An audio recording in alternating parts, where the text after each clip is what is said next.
Come now, you rich, weep and howl for your miseries that are coming on you.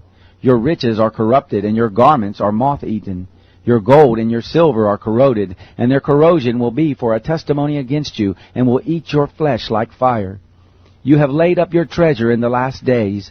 Behold, the wages of the laborers who mowed your fields, which you have kept back by fraud, cry out, and the cries of those who reaped have entered into the ears of the Lord of hosts.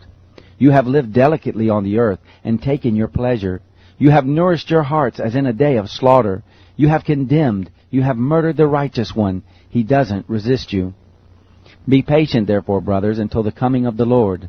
Behold, the farmer waits for the precious fruit of the earth, being patient over it, until it receives the early and late rain. You also be patient. Establish your hearts, for the coming of the Lord is at hand. Don't grumble, brothers, against one another, so that you won't be judged.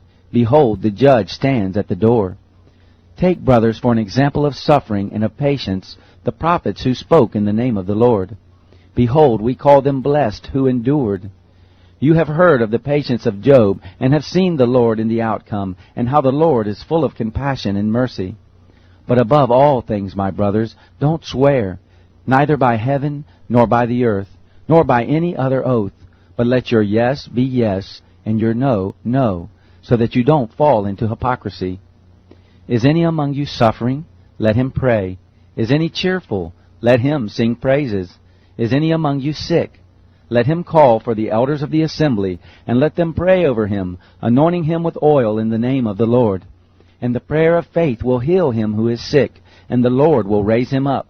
If he has committed sins, he will be forgiven. Confess your offenses to one another, and pray for one another, that you may be healed. The effective, earnest prayer of a righteous man is powerfully effective. Elijah was a man with a nature like ours, and he prayed earnestly that it might not rain, and it didn't rain on the earth for 3 years and 6 months. He prayed again, and the sky gave rain, and the earth brought forth its fruit.